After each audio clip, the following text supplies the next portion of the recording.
Bismillahirrahmanirrahim. Jadi ternyata rumah tangga yang dibangun atas kebohongan itu ya ujung-ujungnya tetap tidak akan sakinah.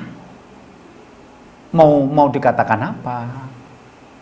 Makanya kalau nanti kita sudah jelas-jelas dibohongi oleh pasangan, maka berikutnya adalah pembohongannya itu sengaja atau tidak sengaja dan sudah terjadi berapa kali. Boleh kita tidak memaafkan orang, karena tidak semua memaafkan itu baik. Banyak orang dimaafkan malah jadi petakilan itu banyak. Rasul pernah bersabda, la yuldahul mu'minu min hujin wahidin marataini. Orang mukmin itu tidak akan digigit ular yang berbisa dari lubang yang sama 2 kali. Itu maknanya adalah Anda jangan sampai ditipu, dibohongi, didolimi, dirugikan oleh orang sama dengan kasus yang sama sampai 2 kali.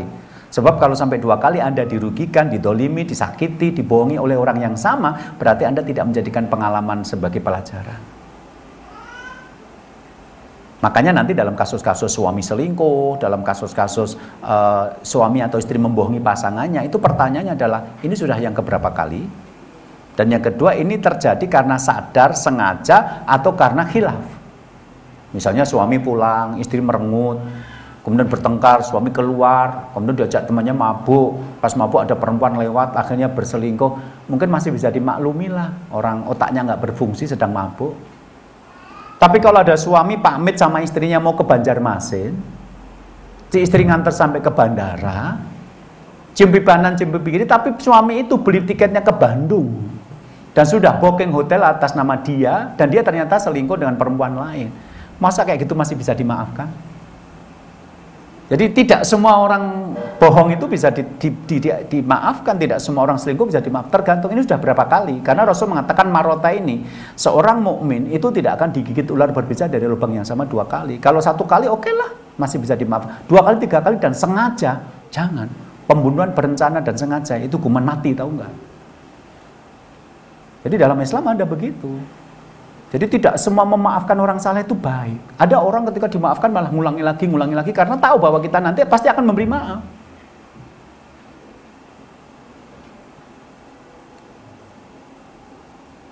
Jadi nanti misalnya Anda punya adik, Anda punya saudara yang mungkin pasangannya nggak jujur, itu Anda harus ingatkan, ini udah yang berapa kali kejadiannya. Sekali lagi kalau baru pertama kali oke lah, ini kejadian mungkin bisa diambil pelajaran. Tapi kalau 2-3 kali terulang dengan niat secara sadar menipu, berselingkuh, terus Anda masih tetap memaafkan juga, ya berarti Anda tidak ambil pelajaran dari hadis Rasulullah itu tadi. Jadi ceritanya Rasulullah itu waktu perang Badar, ada seorang orang kafir namanya Abu Hurairah atau siapa itu di pasukan kafir menjadi orang yang memberikan kalimat-kalimat motivasi. Kan ketika misalnya kita perang terus lihat teman kita tadi baru ngobrol tiba-tiba ketembak, kepalanya pecah, itu kan bisa shock itu. Dan karena shock bisa jadi kita lemah mental. Nah di saat itulah orang yang memberikan slogan-slogan itu menjadi penting. Maju, kalau kamu kalah istrimu jadi janda, anakmu jadi yatim, maju terus, pantang mundur. Itu penting. Maka nanti ada namanya penyair. Di pasukan-pasukan perang itu ada penyair-penyair yang memberikan motivasi-motivasi ketika kita sedang lemah. Abu Hurairah ini ketangkap. Jadi secara tidak langsung kan dia tidak bawa pedang, tidak bawa panah, tidak bawa lembing untuk membunuh kaum muslimin. Tapi kan dia memberikan motivasi kepada orang kafir. Akhirnya dia minta maaf sama Rasulullah, kemudian Rasul memaafkan dia. Tapi berpesan, jangan ulangi lagi. Nah pada perang berikutnya, nggak tahu perang Tabuk atau perang Khandaq, Abu Hurairah ketangkap lagi dengan posisi sama. Dia memohon-mohon kepada Nabi untuk minta maaf. Kemudian Nabi bersabda, orang mukmin itu tidak akan tergigit ular berbisa dari lubang yang sama 2 kali. Tidak ada maaf bagimu. Jadi siapa bilang kalau Rasul itu selalu memaafkan orang yang memusuhi dia? Itu kan orang-orang liberal aja, suka motong-motong cerita, tidak utuh dalam memberikan berita. Sehingga kadang-kadang kalau kita sampai tidak memaafkan orang yang menghina agama, berarti kita yang nggak niru Nabi. Kamu yang nggak niru Nabi, berkali-kali dibohongi masih percaya saja. Kalau kita lihat tafsirnya, di sini ada 2 fungsi. Fungsi pertama fungsi berita, orang mukmin itu tidak akan digigit ular berbisa dari lubang sama 2 kali, ini berita.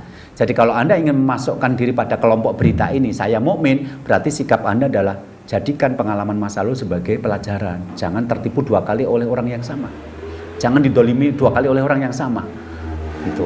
Tapi ini juga perintah pada makna kedua. Maksudnya perintah apalah? Kalau kamu mukmin, jangan sampai kamu dibohongi 2 kali. Jangan sampai kamu didolimi 2 kali gitu. Kalau kamu masih juga didolimi 2 kali, berarti kamu bukan mukmin yang baik. Dari sini nanti sahabat Muawiyah dari hadis ini merumuskan satu kalimat bahwa yang namanya pelajaran itu, pengalaman adalah pelajaran yang baik. Orang tidak akan menjadi bijaksana kalau dia tidak belajar dari pengalaman-pengalaman di masa lalu. Jadi tidak semua memaafkan itu baik. Tidak semua memberi bantuan itu baik. Ada orang ngaku-ngaku dari pesantren atau masjid, ternyata itu fiktif. Anda sudah mikirlah, yang penting bantu. Orang-orang kayak gini akhirnya menjadikan wajahnya yang memelas itu sebagai sumber pencarian dana gitu loh. Saya dulu pernah, Pak saya minta rekening nanti tak transfer. Nggak bisa memberikan rekening. Dia kan ngarang nama desa di Sumeneb sana, mana kita sempat ngecek ke sana gitu loh. Ya, bangun masjid desa ini, RT ini, alamatnya Sumeneb, Bangkalan, Madura sana. Terus kapan kita ngecek ke sana gitu loh. Tapi sekarang udah zaman modern, Pak minta nomor rekening nanti saya tak transfer. Nggak bisa ngasih, ya sudah lewat.